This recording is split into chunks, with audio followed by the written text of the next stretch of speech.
Hello viewers, Sahera কিচেনে সবাইকে স্বাগত। অন্য দিনের মতো আজ আরেকটি নতুন রেসিপি নিয়ে আপনাদের সামনে হাজির হয়েছি বন্ধুরা। সেটা হলো ভাজা মুগ ডাল দিয়ে লাউয়ের রেসিপি। কিভাবে আমি বানিয়েছি লাউ ডাল চলুন দেখে নেওয়া যাক। এই লাউ ডাল বানানোর জন্য আমি এখানে একটা কড়াই নিয়েছি। কড়াইয়ে দিয়ে দিলাম 1 কাপ মুগ ডাল। ভালো করে স্প্যাচুলার সাহায্যে একটু নেড়ে চেড়ে নেব। যখন একটু লালচে হয়ে আসবে তখন আমি মুগ ডালটাকে ভালো করে ধুয়ে পরিষ্কার করে এক সাইডে আমি এটাকে রেখে দেব। হয়ে গেছে, ধুয়ে নিয়ে এক সাইডে রেখে দেব। এদিকে কড়াইয়ে আমি কিছুটা পরিমাণে জল দিয়ে দিলাম। জলটা গরম হয়ে আসলে সেই পরিষ্কার করে ধুয়ে নেওয়া মুগ ডালটা আমি এর মধ্যে দিয়ে দিলাম কিছুটা পরিমাণে লাউ কেটে রেখেছিলাম, সেই লাউটা দিয়ে দিলাম। চৌকো চৌকো করে কেটেছি লাউটা, দেখে বুঝতে পারছেন।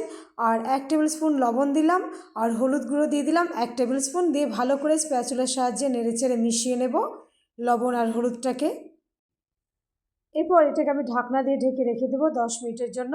10 মিনিট পরে ঢাকনাটা তুলে দেখে নেব ডাল আর লাউ কতটা সেদ্ধ হয়েছে। প্রায় সেদ্ধ হয়ে গেছে, দেখে বুঝতে পারছেন বন্ধুরা। লাউ আর ডাল দুটোই ভালোভাবে সেদ্ধ হয়ে গেছে। আমি এখানে একটা তড়কা প্যান নিয়েছি, সেখানে দিয়ে দিলাম 2 টেবিল স্পুন সর্ষের তেল। তেলটা গরম হয়ে আসলে দিয়ে দিলাম 2টো শুকনো লঙ্কা, 1 টেবিল স্পুন গোটা জিরে, কিছুটা পরিমাণে রসুন কুচি, আর দিয়ে দেব হচ্ছে অল্প একটু ভাজা মশলা। ভালো করে একটু মিশিয়ে নেব। মেশানো হয়ে গেছে। এরপর এই তরকাটাকে আমি দিয়ে দেব ডালের উপরে। দিয়ে দিলাম, ভালো করে মিশিয়ে নেব ডালের সঙ্গে। মেশানো প্রায় হয়ে গেছে। আমাদের লাউ ডাল তৈরি বন্ধুরা, খুব সহজে হয়ে যায়, খুব একটা ঝামেলা নেই, খেতেও খুব ভালো লাগে। এটাকে আমি পরিবেশন করব। বানাবেন তো কমেন্টে আমাকে অবশ্যই জানাবেন।